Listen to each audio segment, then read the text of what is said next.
بسم اللہ الرحمن الرحیم۔ السلام علیکم ورحمۃ اللہ وبرکاتہ۔ جمعہ کے دن گناہ معاف کروانا۔ نماز ایک اہم عبادت ہے، اسی لیے اسے دین کا ستون قرار دیا گیا ہے، اور تمام نمازوں میں سب سے زیادہ اہمیت اور فضیلت جمعہ کی نماز کی ہے۔ جس طرح جمعہ کے دن کی اہمیت اور فضیلت ہے، اسی طرح نماز جمعہ کی بھی بہت فضیلت ہے،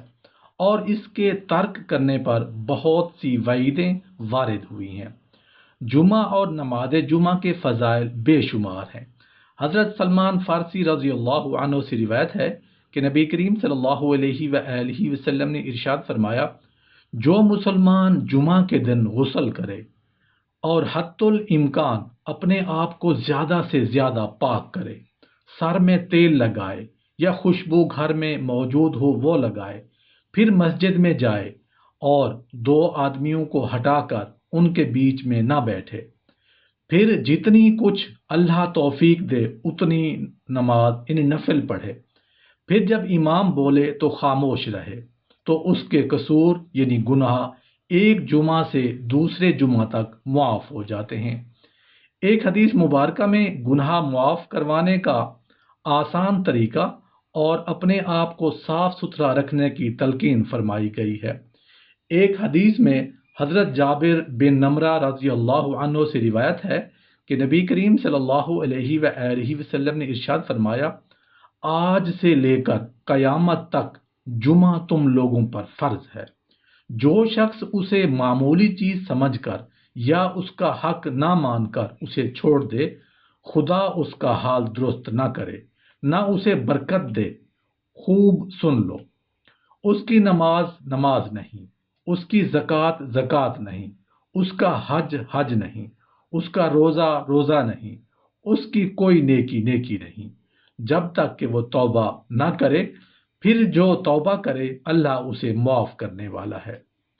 اس حدیث مبارکہ میں جہاں جمعہ کی فرضیت کو بیان کیا گیا ہے، وہیں رسول کریم صلی اللہ علیہ وآلہ وسلم کی بد دعا نے اس کی اہمیت کو بھی اجاگر کر دیا ہے۔ ایک قاعدہ بھی بیان فرما دیا کہ گناہ کتنے بھی زیادہ ہوں، کتنے بھی کبائر میں سے ہوں، اگر اللہ تعالیٰ سے توبہ کی جائے تو معافی مانگی جائے تو وہ رحیم ذات معاف فرما دیتی ہے۔ ایک اور حدیث میں حضرت عبداللہ بن مسعود رضی اللہ عنہ سے مروی ہے کہ رسول کریم صلی اللہ علیہ وآلہ وسلم نے ارشاد فرمایا، میرا دل چاہتا ہے کہ کسی اور شخص کو اپنی جگہ نماز پڑھانے کے لیے کھڑا کر دوں اور جا کر ان لوگوں کے گھر جلا دوں جو جمعہ کی نماز پڑھنے کے لیے نہیں آتے۔ ایک اور حدیث میں آپ صلی اللہ علیہ وآلہ وسلم نے ارشاد فرمایا، لوگوں کو چاہیے کہ جمعہ چھوڑنے سے باز آ جائیں، ورنہ اللہ تعالیٰ ان کے دلوں پر ٹھپا لگا دے گا اور وہ غافل ہو کر رہ جائیں گے۔ ان تمام احادیث میں جمعہ اور جمعہ کی نماز کی فضیلت اور اسے ادا کرنے کی کس قدر تاکید ہے، اور غفلت کرنے اور ترک کرنے کی وعیدوں نے بھی یہ سمجھا دیا کہ اللہ کی عبادت سے دوری ہمارے لیے ہلاکت کا سبب ہے۔ اور پھر رسول اکرم صلی اللہ علیہ وآلہ وسلم نے جو کہ رحمت للعالمین ہیں، اور جنہوں نے کبھی اپنے اور ان دشمنوں کو بھی بد دعا نہیں دی جو آپ کو پتھر مارتے تھے، آپ کے راستوں میں کانٹے بچھاتے تھے، آپ کے سر پر اونٹ کی اوجڑی ڈال دیتے تھے، جب کہ آپ صلی اللہ علیہ وآلہ وسلم نماز کی حالت میں ہوتے تھے،